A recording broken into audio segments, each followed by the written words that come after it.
الدراويش بيكون ابتدى العنوان. لو الكاميرا تفتح معانا، ابتدت الجماهير تقتحم مدرجات الدرجه الثالثه. ادي الزميل ابراهيم مبارك بقول لحضراتكم ابتدت، وزي ما سمعنا في طبعا انباء ان الالتراس اسماعيلاوي هدد باقتحام الملعب. وعلى فكره قبل اللقاء كنت قاعد مع الحكام وقاعد مع المراقب الكابتن عبده، هتعملوا ايه لو حصل اقتحام؟ قال لي احنا هننتظر للوقت المحدد. قلت له قد ايه في لجنه المسابقات؟ قال لي احنا مقدرين النهارده ربع ساعه تحديدا هننتظر. لو الجماهير ما خرجتش هيتم طبعا الغاء اللقاء او انهائه طبعا حسب طبعا رؤيه حكم اللقاء. عارفين مباراه النهارده بدون جمهور، ولو الجمهور تواجد وابتدت شفنا قبل كده في اللقاءات بعض الجماهير اقتحمت، زي مباراه لو تفتكروا الزمالك والداخليه قبل كده كان في بعض اللي نقدر نقول الاقتحام من الجماهير. وقبل كده كان في مباراه الاهلي التراس اهلاوي والتراس زملكاوي اقتحموا الملاعب، ولكن استؤنف اللقاء. ادي الجماهير بقول لحضراتكم هي هددت قبل اللقاء. وكان في اجتماع بالامس من خلال اعضاء مجلس اداره النادي الاسماعيلي مع التراس ان انتوا، وفعلا اقتحموا. لو الكاميرا فتحت معانا زميل ابراهيم مبارك، لو فتح لتحت شويه معانا هتبان يا جماعه الجماهير اهي ابتدت فعلا. الجماهير شايفها انا من اعلى نقطه في استاد الاسماعيليه بدا الاقتحام، والوعد بتاع الجماهير تحقق. اقتحام لملعب النادي الاسماعيلي. جماهير بقول لحضراتكم البيبان اتفتحت، ولكن هل في مطالب معينه من هذا الاقتحام؟ كان بقول لحضراتكم كان في طبعا كلام ان هم يفتحوا، واعتقد ان الامن كان عارف ان هيحصل اقتحام. فشايفين طبعا بيحاول كابتن حمدي شعبان ومراقب المباراه بيوجهوا الكلام للجهاز الفني والاداري. شايف الكابتن ابو طالب وسعفان بيجروا للجماهير طبعا يحاولوا ان هم يتحاوروا معاهم ويشوفوا عايزين ايه. هل هو مجرد بس شو ان هم يقتحموا ويطلعوا تاني؟ كل ده مش عارفين. هل هو احتجاج على ايه؟ يا ريت طبعا احنا طبعا انا مش سامع الهتافات شويه. هل الهتافات هي تنديد بان طبعا القرار غير مرضي بالنسبه للجماهير من قبل لجنه المسابقات بنقل مباراه طبعا بدون جمهور؟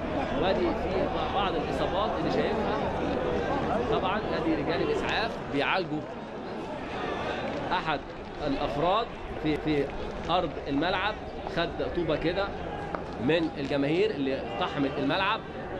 نتمنى طبعا ان احنا الاحداث دي ما نشوفهاش في ملاعبنا. بنقول دوري قوي، بقول لحضراتكم ابتدى طبعا الدوري يسخن، بنشوف لقاءات قويه. نتمنى يبقى فيه طبعا لقاءات تتم من خلال المنظمين لكرة القدم، الاتحاد المصري، روابط الأندية، رؤساء مجالس إدارة، مع كل الألتراس. يعني ابتدى الناس هي ابتدت كابتن حمدي شعبان وطاقم التحتيم ينتظر. هو قال لي أنا هنتظر الوقت. قلت له الوقت قد ايه يا حمدي؟ قال لي انا هنتظر اللي حدده لجنه المسابقات. كلمت الكابتن عبده هتنتظر قد ايه؟ في عندك وقت محدد في اللائحه؟ قال لي مفيش وقت، ولكن انا قلت هنتظر ربع ساعه. معانا 15 دقيقه نعد على ساعتنا في الاستوديو التحليلي من الان ربع ساعه. ولكن ممكن يعني يحصل حوار، وممكن الناس تطلع ويستؤنف اللقاء مره ثانيه. ولكن هو قال لي ان احنا هننتظر ربع ساعه تحديدا علشان يبقى ده الوقت المحدد. على ضوء ذلك ممكن يلغي المباراه ويترك بقى الامر للاتحاد المصري لكره القدم. شايفين احد افراد رجال الامن بيتلقى العلاج من الاسعاف. طبعا احنا بنقول دي رياضه، احنا جايين عشان نستمتع بكره القدم، الجماهير كلها جايه تستمتع. يا ريت يبقى في نداء موجه تملي وتوجيه اعلامي للالتراس وللجماهير ان احنا نحاول بشتى الطرق ان احنا نيجي عشان نشجع، نيجي عشان نستمتع. بنشوف الملاعب الاوروبيه، بنشوف الدوريات الاوروبيه، بنشوف ازاي التشجيع المثالي. ولكن طبعا احنا بنشهد احداث ثوره، ودلوقتي عام مضى على الثوره. بنقول طبعا الصواريخ بقى والالعاب الناريه ابتدت، والشماريخ يعني تواجد مكثف لالتراس اسماعيلاوي بهتافات متواصله شايفينها في المدرجات خلف الدرجه الثالثه. جماهير يعني اعتقد العدد ممكن يكون حوالي ما يتعداش 250 او 300 مشجع. شايفهم انا هنا من اعلى نقطه في استاد الاسماعيليه الرياضي، وباين حضراتكم في الكادر. وادي رجال الاسعاف بيعالجوا احد افراد قوات الامن وشفنا يعني البادره اللي كان بيحاول الشرطه ان هي تقوم بيها في ما هو سابق في احتفالاتهم. طبعا هم بيحاولوا، كانوا شفنا لهم اكتر من لقاء. لو افتكروا لقاء الزمالك والداخليه والان الشرطه كانت الداخليه بتحاول ان هي تغير من نقدر نقول صورتها مع الجماهير، وتم توزيع ورود وتم توزيع تيشيرتات لو تفتكروا في لقاءات الجوله السابقه. ادي طبعا التعامل من نقدر نقول الجماهير، ولكن الامن يعني واقف. الامن واقف، هو الناس مش عايزين يحتكوا، مش عايزين طبعا يبقى في احتكاك، لان طبعا احنا بنقول ان الجماهير طبعا يعني اخويا وابن عمي واخوه، يعني لازم نحافظ على بعضنا، ولكن لازم في حد، لازم يبقى في حد.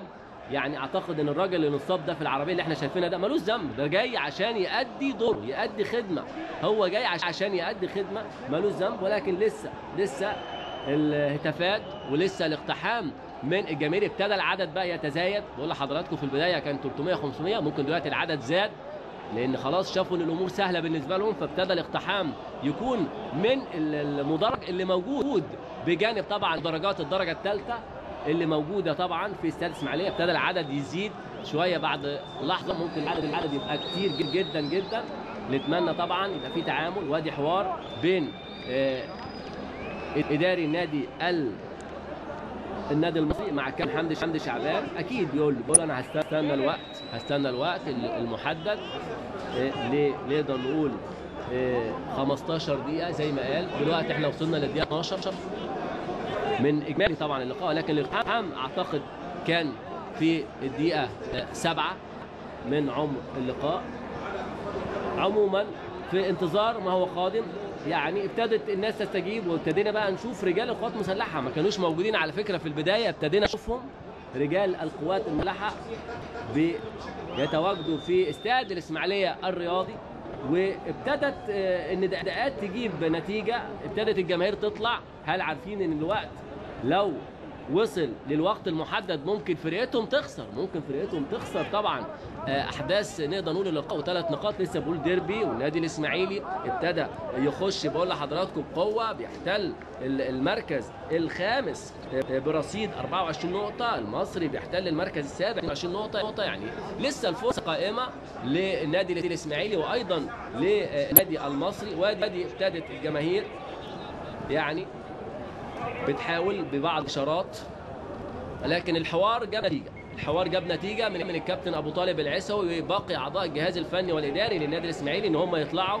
يا جماعه قال لهم هتخسرونا اللقاء، ولسه عندنا لقاء قادم مع نادي الزمالك، ولسه الدور الاول يعني فاضل له نقدر نقول 3-4 مواجهات تحديدا للنادي الاسماعيلي، وبعد كده هيبقى في كلام تاني في الدور الثاني. يعني لسه فرصه المنافسه قائمه.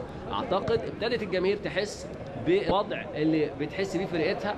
بقول لحضراتكم في البدايه ديربي الاسماعيلي والقناه. الناس هنا بتعشق كره القدم، يعني الجماهير دي كلها تعشق، بتحب النادي الاسماعيلي بجنون، زي ما بورسعيد جمهوره وعشاقه بيحبوه ايضا بجنون. وزي ما شفنا انتشار في الاونه الاخيره لظاهره طبعا رابطه المشجعين والارتا، زي ما بنشوف في النادي الاهلي وفي نادي الزمالك وفي الاتحاد. كل الانديه الجماهيريه ليها طبعا الروابط. واعتقد ان احنا لازم يبقى في نداء موجه، اعتقد لازم يكون في نداء موجه من الاتحاد المصري لكره القدم، يتعمل ندوات تثقيفيه كيف تعامل مع ما هو قادم من مباريات. عايزين يا جماعه ثقافه، يكون عندنا وعي ازاي نشجع وازاي نقعد ونشوف طبعا حوار يتم بين مجلس الاداره وايضا الراوي. ابتدت الجماهير تخرج، واعتقد خلاص حمدي شعبان ممكن كده يستؤنف اللقاء وتبدا المباراه مره اخرى.